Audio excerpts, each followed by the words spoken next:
नमस्कार मित्रों, आपका डॉक्टर आलोक चैंटिया AIRONDF चैनल पर स्वागत है। हम सब कुछ अपनी मुट्ठी में समेट लेना चाहते हैं, पूरी दुनिया मुट्ठी में समेट लेना चाहते हैं, लेकिन हर चीज़ की सीमा होती है।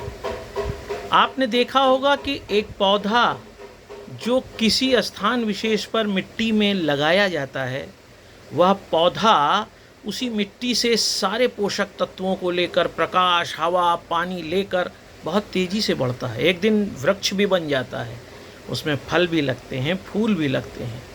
लेकिन क्या कभी आपने देखा कि ऐसा नहीं है कि कोई भी पौधा जिस मिट्टी में पल बढ़कर बढ़ा वह अनंत लंबाई का होता चला गया हो? एक समय बाद आपकी आँखों को स्वयं यह आभास होगा कि अब वह पेड़ या पौधा अपनी सीमा को प्राप्त कर चुका है, और यह सीमा ही अब उस पेड़ को इस बात के लिए निर्धारित कर देती है कि यहाँ के बाद अब उसमें वह ग्रोथ नहीं होगी। ठीक इसी तरह से आप अपने जीवन में कुछ भी पाना चाहते हैं तो एक समय के बाद आप उन किसी भी इच्छाओं को, तत्वों को प्राप्त नहीं कर सकते हैं जब प्रकृति के आयु निर्धारण के मामले में आपने वह परिपक्वता हासिल कर लिया है। इसके अलावा सीमा को अगर हम विस्तार के रूप में देखें तो जैसा कि मैंने आपको बताया कि जहाँ पर मिट्टी में आपने पौधा लगाया है और वह पौधा एक सीमा के बाद रुक जाता है, वहीं पर आप देखेंगे कि एक स्थिति ऐसी भी आती है, वही वायु, वही प्रकाश, वही पानी, वही मिट्टी होता है, लेकिन पेड़ सूख जाता है। क्योंकि तार्किक रूप में आप यह कह सकते हैं कि जड़ों द्वारा मिट्टी के अंदर से पानी खींचने की जहाँ तक की सीमा है, क्षमता है, वह समाप्त हो गई। तो वहाँ भी आपका उत्तर ये है कि जड़ भी पृथ्वी के अंदर एक सीमा तक ही पानी को खींच सकती है।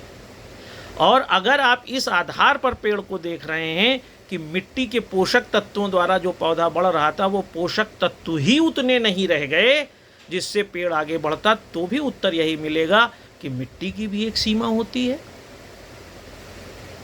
वायु की भी अपनी एक सीमा है। क्योंकि पत्तियां जो हैं पेड़ की, जो कार्बन डाइऑक्साइड उत्सर्जित करती, ऑक्सीजन उत्सर्जित करती हैं, कार्बन डाइऑक्साइड को सोखती हैं, एक समय बाद जब पोषक तत्व नहीं मिलते हैं तो वही पत्तियां उस तरह का अवशोषण नहीं कर पाती हैं। और जो पेड़ में जाइलम और फ्लोएम वाहिकाएं होती हैं जिनके द्वारा पोषक तत्वों का वहन होता है, पानी का वहन होता है, वह भी मिट्टी से इतने पोषक तत्व न पाने के कारण पेड़ को उतना स्थायित्व नहीं दे पाती हैं। कहने का तात्पर्य यह है कि सब कुछ वही होता है, लेकिन हर चीज़ की एक सीमा होती है, और उस सीमा के बाद पेड़ हो, पौधा हो, जीव हो, जंतु हो, मनुष्य हो, इच्छाएं हो, सब कुछ सीमा के बाद खत्म होने लगते हैं। यही कारण है कि हर व्यक्ति को अपने जीवन में सीमा को महत्व देना चाहिए, लिमिट को महत्व देना चाहिए। If you know your limit you will be happy. If you don't know your limit, you cannot be happy. और आप हमेशा इस असंतोष में, कुंठा में जिएंगे कि आपकी मुट्ठी में पूरा जहां क्यों नहीं है। लेकिन आपको प्रकृति का जिस दिन इस नियम का भान हो जाएगा कि सब कुछ एक सीमा में है। भगवान कृष्ण भी भारत के तो हुए, पूरे विश्व के नहीं थे। ईसा मसीह भी जिस यरूशलेम के थे लेकिन पूरी दुनिया के नहीं थे। सब कुछ अपनी सीमाओं से आबद्ध है। एक देश की भी सीमा है, कुछ भी ऐसा नहीं है जो सीमा के परे जाता हो। और यही कारण है कि हम सीमाओं के इसी कोष्ठक में इस बात को खोजते रहते हैं कि आखिर जिस ब्रह्मांड में पृथ्वी है, जिस ब्रह्मांड में इतनी आकाश गंगा है, वह किस जगह पर हैं, उसकी क्या सीमा है। क्योंकि ब्रह्मांड हमेशा विस्तार कर रहा है और हम आज भी उसी सीमा को जानने की कोशिश कर रहे हैं, क्योंकि तर्क ये कहता है हर चीज़ की अपनी सीमा है। तो निश्चित रूप से ये आकाश गंगा भी जहाँ पर हैं उनकी भी अपनी सीमाएं हैं। और जिस दिन हम उन सीमा को जान गए, निश्चित रूप से वह जीवन के रहस्य को समझने का एक सबसे बड़ा दिन होगा।